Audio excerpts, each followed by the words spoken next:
Senior Manager of Stakeholder Engagement at Ørsted, a major offshore wind energy company. Offshore wind is an energy resource whose time has come, Florio says on the new podcast, which will stream Friday, April 9 on Spreaker.com and other major podcast channels. Nothing is as powerful as an idea whose time has come. The concept of offshore wind, clean energy, and climate change sensitivity is an idea whose time has come. With strong support from the Biden administration, which has just launched a major initiative to develop wind farms that can produce massive amounts of electric power, can be 4 or 5 years, and perhaps reliance on fossil fuel, while providing thousands of new good-paying jobs and boosting the economies of communities along the mid-Atlantic coast, she predicts. According to the White House, the administration's plan would generate 30 gigawatts of offshore wind power by the end of the decade, enough 78 million metric tons of carbon dioxide emissions. This is a once-in-a-generation opportunity for port communities to have a new start, Oleth says. While more than a dozen leases for wind farms off the mid-Atlantic coast are already in place, Oleth explains that requirements are substantial.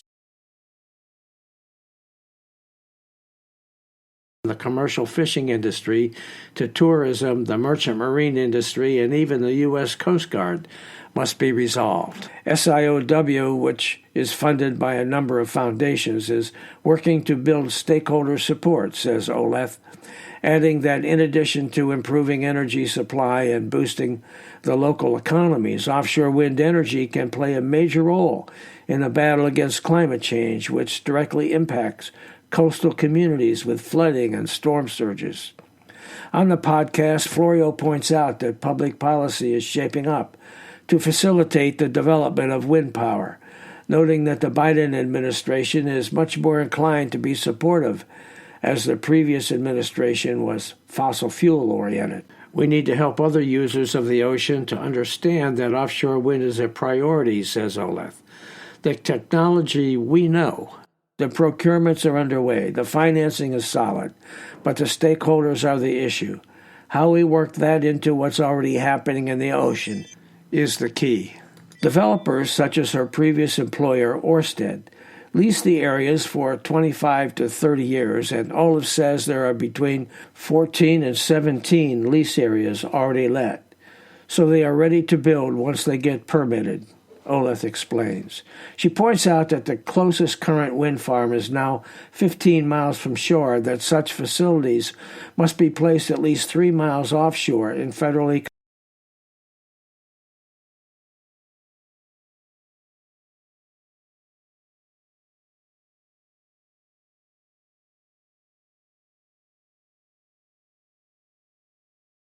visited offshore wind turbines and marveled at their quietness and efficiency, adding that major environmental organizations, including the Audubon Society and National Wildlife Federation, are on board.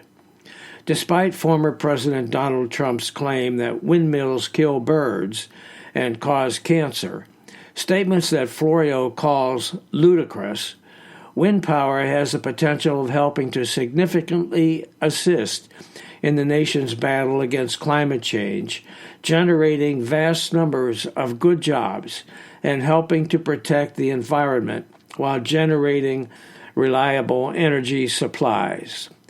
The benefits of offshore wind energy are threefold, Oleth says. There's benefit to the energy system, benefit to the environment, and benefit to the economy. With that kind of triple E alignment, there is no way to lose in pursuing offshore wind for the United States, she says.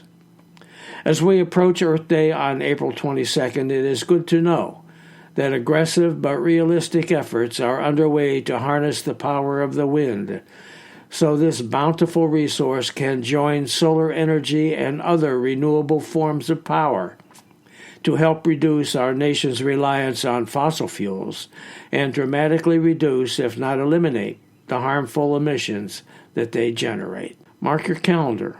Listen to the complete podcast beginning tomorrow morning, Friday morning. And you can find it by visiting tempointhetimes.com or simply going to your favorite podcast channel and putting in Tempo in the Time. So we'll take a quick break here, but stay tuned.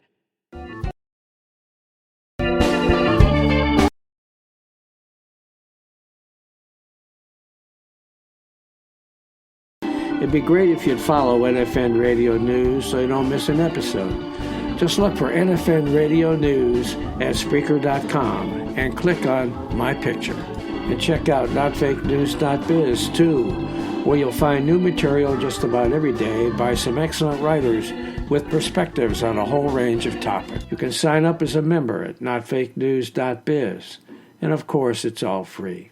Also, let your friends know about this podcast and about notfakenews.biz. Our goal is to be informative and entertaining as we comment on the latest developments in the news, with just a little lean to the left. And don't forget to check out Tempo in the Times. Like I said, it's our new podcast with co-host Scott Raminger, and every other week, Governor Jim Florio. Streaming right now on major podcast platforms is a great episode with best-selling political thriller writer Rick Pullen. And tomorrow, the wind energy episode that we've just discussed will be available. So to learn more and for easy access to all those episodes, just visit tempointhetimes.com. Meanwhile, thanks for listening. This is Bob Gaddy signing off for NFN Radio News and NotFakeNews.biz.